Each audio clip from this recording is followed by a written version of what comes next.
Assalamualaikum warahmatullahi wabarakatuh. Nama saya Wahyu Imam Hanafi. Saya kuliah di IKMI Rizkina Institut Komputer Manajemen Informatika Rizkina Cikarang dengan NIM 14012723. Saat ini saya sedang bekerja di salah satu perusahaan swasta yang ada di Cikarang. Saya sambil kuliah juga di IKMI Rizkina dengan jurusan Teknik Komputer. Sebelum beralih ke materinya, saya ingin sedikit memperkenalkan profil kampus saya IKMI Rizkina. IKMI Rizkina adalah sebuah lembaga pendidikan tinggi yang mempunyai jurusan yaitu Teknik Komputer dan Komputer Akuntansi yang berdomisili di Cikarang. IKMI Rizkina juga memiliki sertifikasi yang menunjang untuk bekal kita nanti. Salah satunya adalah sertifikasi dari Microsoft untuk Microsoft Office yang langsung disertifikasi secara online oleh Microsoft dari Amerika. IKMI Rizkina juga mempunyai dua sistem perkuliahan, yaitu kelas reguler dan kelas eksekutif. Untuk kelas reguler sendiri, perkuliahan dimulai dari hari Senin sampai dengan hari Kamis. Waktu perkuliahannya juga fleksibel, ada kelas pagi dan ada kelas malam. Yang mana kelas pagi dimulai dari pukul 08.30 sampai dengan 11.30. Sedangkan untuk kelas malam dimulai dari pukul 18.30 sampai dengan 21.30. Dengan asumsi kita semisal kita bekerja pada pagi hari, kita bisa masuk di malam harinya. Kemudian kalau kita kerja di pagi hari, kita bisa masuk di malam harinya ataupun sebaliknya. Kelas eksekutif dimulai dari hari Sabtu dan Minggu dari pukul 16.30 sampai 21.30. IKMI Rizkina juga banyak memberikan kemudahan-kemudahan buat para mahasiswanya. Salah satunya yaitu biaya kuliah yang sangat terjangkau dan bisa dicicil per semesternya setiap bulannya. Kemudian masih banyak lagi keunggulan-keunggulan yang bisa dinikmati di kampus IKMI Rizkina ini. Saya kira cukup perkenalan tentang kampus saya ini. Jika sekiranya kurang jelas dan ingin bertanya-tanya lebih lanjut, Anda bisa datang langsung ke IKMI Rizkina yang beralamatkan di Jalan Yosudarso Plaza Cikarang, Blok A4 sampai dengan A5, Cikarang, Bekasi, Jawa Barat.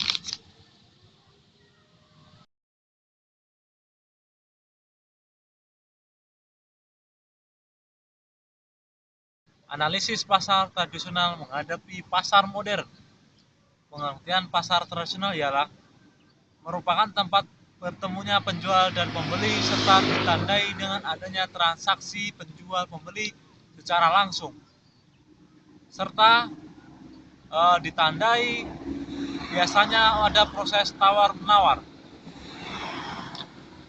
Bangunan biasanya terdiri dari beberapa kios-kios atau gerai, los atau dasar-dasaran terbuka yang dibuka oleh penjual maupun suatu pengelola pasar. Kebanyakan menjual kebutuhan sehari-hari seperti bahan-bahan makanan berupa ikan, buah segar, sayur-sayuran, telur, daging, kain, pakaian, barang-barang elektronik, jasa, dan lain sebagainya. Pasar itu ada pula yang menjual kue-kue dan barang-barang lainnya. Pasar seperti ini masih banyak ditemukan di Indonesia dan umumnya terletak dekat kawasan perumahan agar mempermudah pembeli untuk mencapainya. Beberapa pasar tradisional yang legendaris antara lain adalah Pasar Beringharjo di Jogja, kemudian Pasar Klewer di Solo, kemudian Pasar Johar di Semarang, dan sebagainya. Pasar tradisional di seluruh Indonesia terus-menerus bertahan menghadapi serangan dari pasar modern. Demikian sekilas tentang pasar tradisional. Kemudian pengertian pasar modern. Pasar modern tidak banyak berbeda dengan pasar tradisional. Namun, pasar jenis ini penjual dan pembeli tidak bertransaksi.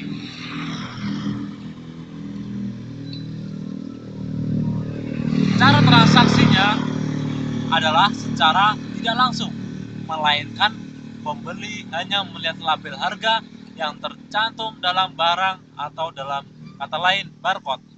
Berada dalam bangunan dan pelayanannya dilakukan secara mandiri atau swalayan atau dilayani oleh pramuniaga.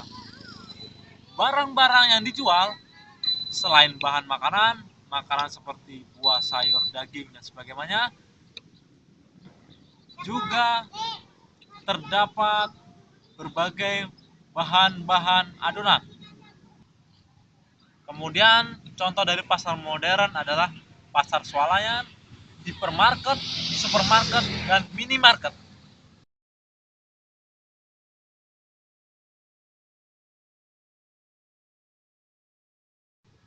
Pasar tradisional versus pasar modern.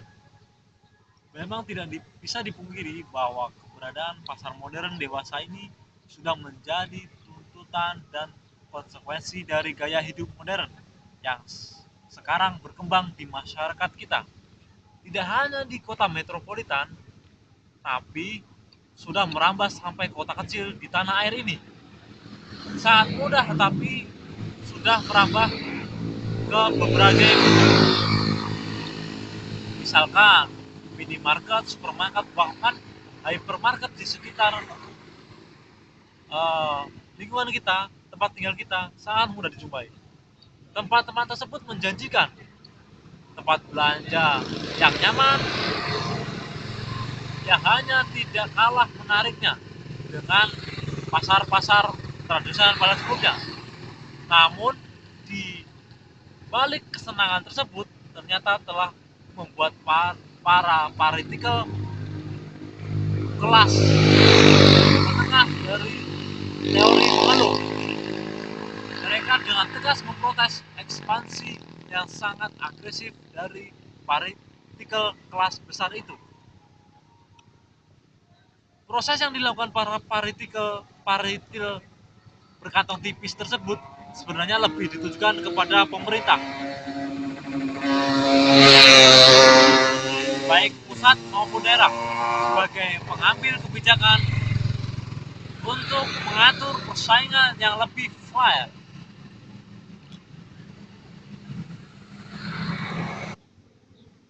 Memang, setelah paritel kelas kakap saling tidak mau kalah dalam mengembangkan bisnisnya di berbagai sektor, termasuk ke wilayah pemukiman melalui minimarket, tidak sedikit pengecer atau toko kelontong yang merasa omset penjualannya menurun. Keberadaan pasar, khususnya yang tradisional, merupakan salah satu indikator paling nyata kegiatan ekonomi masyarakat di suatu wilayah. Pemerintah harus konsen terhadap keberadaan pasar tradisional sebagai saluran satu sarana publik yang mendukung kegiatan ekonomi.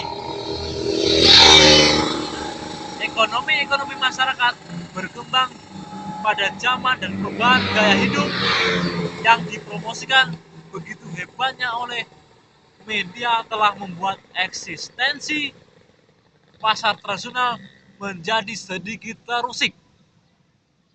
Namun, demikian pasar tradisional ternyata masih mampu untuk bertahan dan bersaing di tengah serbuan pasar modern dalam berbagai bentuknya. Kenyataan ini dipengaruhi oleh beberapa sebab. Sebab-sebab itu diantaranya adalah sebab karakter, budaya, dan konsumen. Meskipun informasi tentang gaya hidup modern dengan mudah diperoleh, tetapi tampaknya masyarakat masih memiliki budaya untuk tetap berkunjung dan berbelanja di pasar tradisional. Terdapat perbedaan yang sangat mendasar antara pasar tradisional dan pasar modern. Perbedaan itulah yang menyebabkan banyaknya pilihan. Perbedaan itulah adalah di antara pasar tradisional masih terjadi proses tawar-menawar harga. Sedangkan di pasar modern, harga sudah pasti ditandai dengan label harga. Nah, dalam proses tawar-menawar ini terjalin kedekatan personal dan emosional antara penjual dan pembeli yang tidak mungkin didapatkan ketika berbelanja di pasar modern tersebut. Revitalisasi pasar tradisional, pemerintah seharusnya serius dalam menata dan mempertahankan eksistensi pasar tradisional. Pemerintah menyadari bahwa keberadaan pasar tradisional sebagai pusat kegiatan ekonomi masih sangat dibutuhkan oleh masyarakat luas.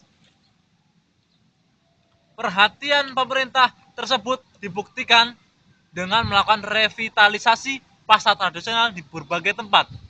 Target yang dipasang sangat sederhana dan menyentuh hal yang sangat mendasar.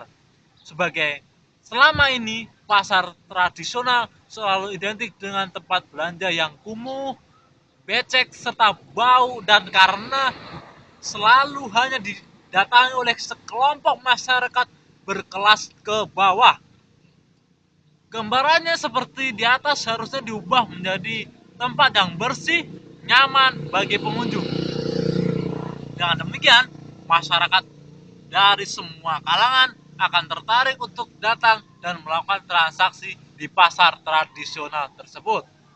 Regulasinya, pemerintah memang mempunyai hak untuk mengatur keberadaan pasar tradisional dan pasar modern. Tetapi aturan yang dibuat pemerintah itu tidak boleh diskriminatif dan seharusnya justru tidak membuat dunia usaha mandek. Pedagang kecil, menengah, atau besar, bahkan perantara ataupun pedagang toko harus mempunyai kesempatan yang sama dalam berusaha. Persaingan antara paritel di Indonesia seharusnya tidak sesederhana yang dibayangkan orang. Persaingan tidak hanya terjadi antara yang besar melawan yang kecil, melainkan juga antara yang besar dengan yang besar, serta yang kecil dengan yang kecil. Pemerintah sebagai regulator harus mampu mewadahi semua aspirasi yang berkembang tanpa ada yang merasa dirugikan. Pemerintah harus mampu melindungi dan memberdayakan paritel kelas teri karena jumlahnya yang mayoritas. Di lain pihak, paritel besar pun mempunyai sumbangan besar dalam ekonomi. Selain menyerap tenaga kerja, banyak paritel besar yang justru memberdayakan dan meningkatkan kualitas ribuan pemasok yang umumnya juga pengusaha kecil dan menengah.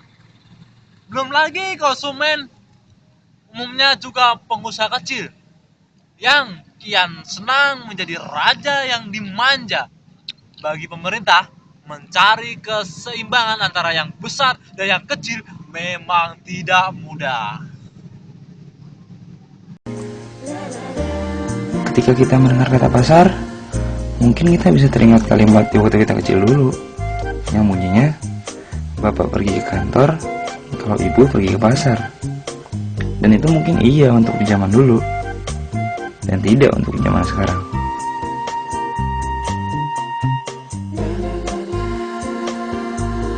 Ibarat jamur di musim penghujan, toko atau pasar-pasar modern sekarang sudah tumbuh subur di mana-mana.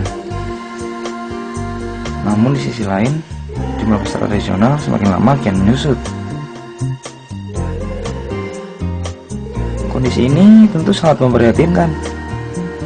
Kesejahteraan para pedagang kecil jadi terancam akibat keberadaan pasar-pasar modern tersebut.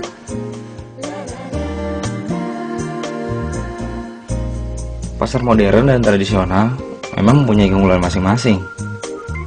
Penataan yang rapi, kenyamanan berbelanja, ruangan ber-AC memang berbanding terbalik dengan keadaan di pasar tradisional yang agak sempit, sumpek, sesak, dan tak jarang mengeluarkan bau yang kurang sedap.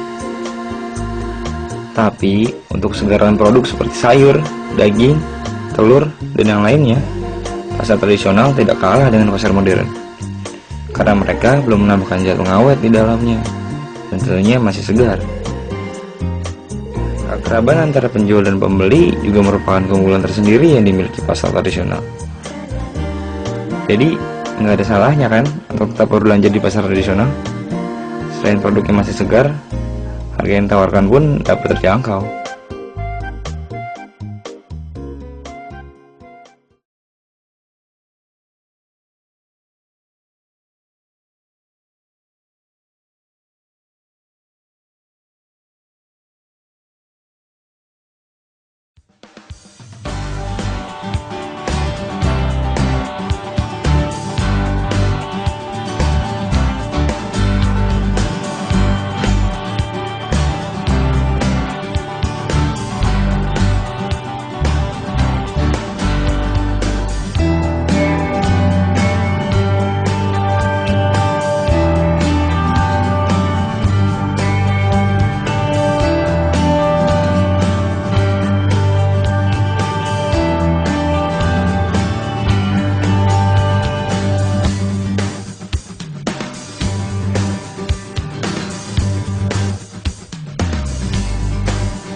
Hingga suatu hari, kesempatan itu pun datang. Desa mereka membutuhkan lebih banyak air.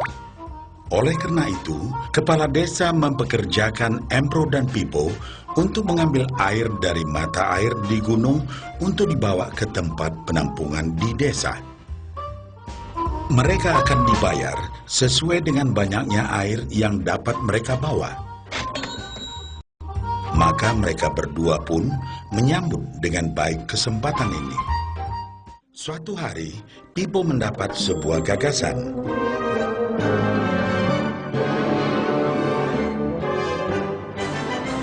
Ia berniat membangun sebuah saluran pipa yang akan mengalirkan air dari mata air langsung ke tempat penampungan air di desa.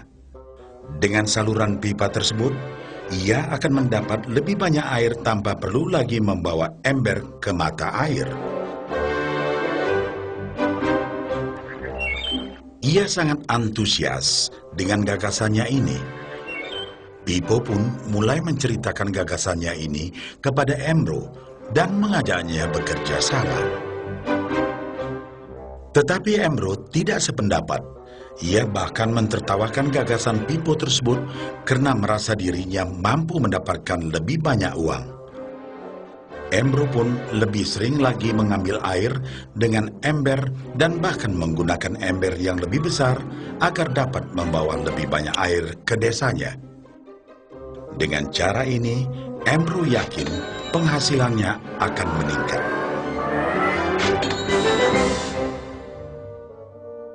Pipo akhirnya memutuskan untuk mewujudkan sendiri gagasannya itu. Dia mengerti bahwa tidaklah mudah untuk membangun dan menyelesaikan saluran pipa tersebut. Dibutuhkan beberapa tahun untuk bisa menyelesaikan dan menikmati hasilnya. Sementara itu, penghasilan Embro telah meningkat 2 kali lipat. Ia sudah berhasil membeli sapi dan memiliki gubuk baru yang lebih besar.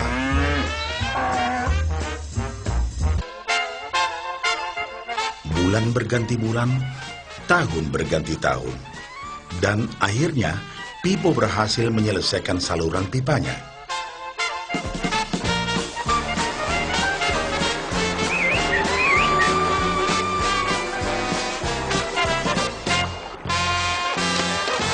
Kini, tanpa perlu bersusah payah mengangkat ember, Pipo akan mendapat lebih banyak uang berkat air yang terus mengalir memenuhi tong-tong air di tempat penampungan. Air terus mengalir tanpa henti, bahkan saat ia tidur, makan, ataupun saat pergi berlibur. Pipo pun puas dan bangga. Berkat tekad dan kerja keras, kini penghasilannya pun mengalir tiada henti, seiring aliran air di saluran pipanya.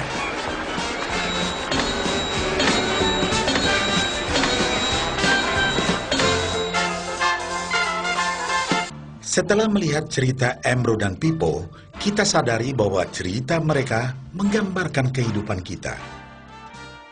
Pekerjaan yang dilakukan mereka melambangkan apa yang dilakukan kebanyakan orang dalam mendapatkan penghasilan.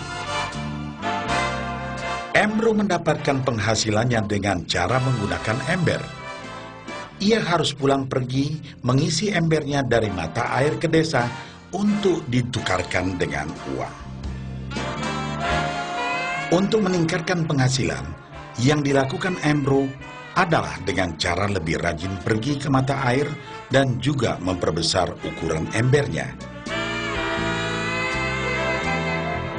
Dalam kehidupan yang nyata, sangatlah normal kalau kita ingin meningkatkan penghasilan, kita harus bekerja lebih keras. Misalnya, dengan bekerja lembur atau mungkin mendapatkan pekerjaan tambahan. Kita juga dapat memperbesar ember kita, yaitu dengan menerima posisi pekerjaan yang lebih tinggi. Sebagian besar dari kita menukarkan waktu kita untuk mendapatkan uang. Seperti juga Embro, kita pun memiliki waktu yang terbatas untuk dibarterkan menjadi uang. Dan kita tahu, setiap orang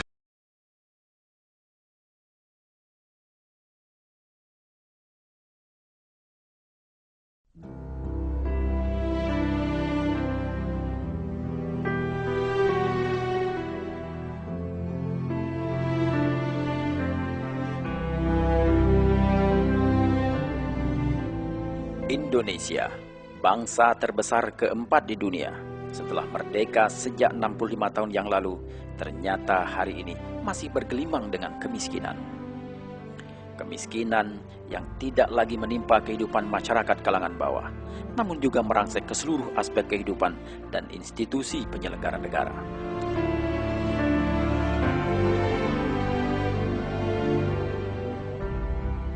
Di negeri kita, pengangguran meluas ke berbagai lapisan, bahkan menimpa mereka yang telah berpendidikan tinggi.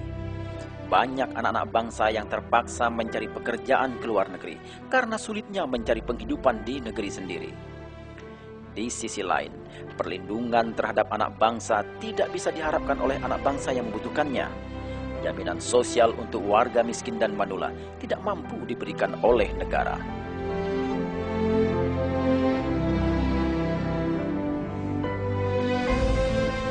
Bangunan ekonomi jauh tertinggal dibandingkan bangsa-bangsa lain di dunia.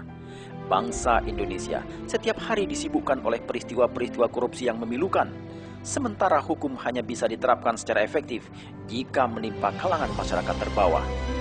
Keburukan perilaku meluas dan menghiasi keseharian bangsa kita.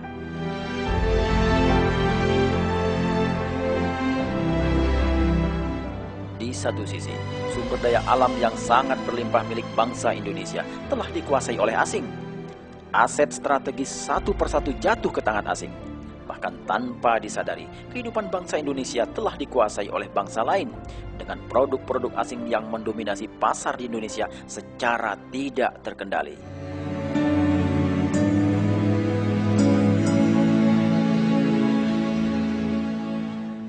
Bangsa Indonesia hari ini hidup di dalam kemiskinan, saling salah menyalahkan, sementara terus rela mengorbankan nasibnya untuk memperkaya bangsa lain. Hari ini kita menghadapi kenyataan bahwa 80% pasar tekstil telah dikuasai oleh asing, pasar farmasi 80%-nya asing, dan 92% industri teknologi yang hampir seluruhnya dikuasai oleh asing. Telah menunjukkan bahwa kita tidak berbuat sesuatu yang semestinya untuk negeri kita sendiri. Lihatlah berbagai produk yang kita gunakan sehari-hari, yang ada di kamar mandi, di dapur, di ruang tamu, di jalan-jalan, bahkan mainan anak-anak kita, pakaian, buah-buahan, makanan pokok. Tanpa kita sadari, ternyata semuanya telah didominasi oleh produk-produk asing.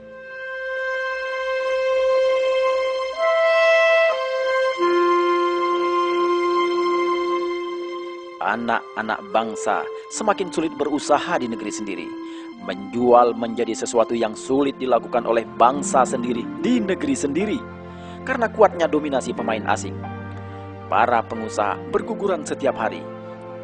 Tak cukup sampai di situ, diterapkannya pasar bebas untuk produk Cina, Jepang, Australia, dan negara lain, di mana Indonesia membebaskan bea masuk produk asing ke Indonesia. Di tengah lemahnya sektor swasta milik bangsa Indonesia, telah membuat industri hingga home industri di negeri kita berjatuhan setiap hari. Mulai hari ini, kita harus bangkit, mengambil hak kita untuk berjaya di negeri sendiri, mengambil hak kita untuk menjadi bangsa besar. Gerakan yang dicetuskan pertama kali pada tanggal 27 Februari 2011 dan terus bergulung bagaikan gumpalan bola salju semakin menggelora di berbagai kota di seluruh Indonesia. Mulai dari ujung barat Sumatera, di Medan, Pekanbaru, Bandung, Jakarta, Pekalongan, Semarang, Yogyakarta, Solo, Bojonegoro, Malang, Pasuruan, Surabaya, dan di seluruh pelosok Indonesia. Beli Indonesia bukan gagasan segelintir orang, bukan pula gagasan sebuah kelompok masyarakat. Beli Indonesia adalah sebuah nation anxiety, sebuah keresahan bangsa Indonesia yang telah lelah melihat keadaan bangsanya. Beli Indonesia adalah keresahan semua komponen bangsa, keresahan para pengusaha, para alim ulama, birokrat, mahasiswa, dan masyarakat Indonesia seluruhnya. Beli Indonesia adalah perjalanan menemukan jati diri bangsa Indonesia, membangkitkan keyakinan bahwa bangsa Indonesia adalah bangsa besar dan menumbuhkan pembelaan terhadap martabat bangsa, serta pembelaan terhadap kejayaan ekonomi Indonesia. Indonesia!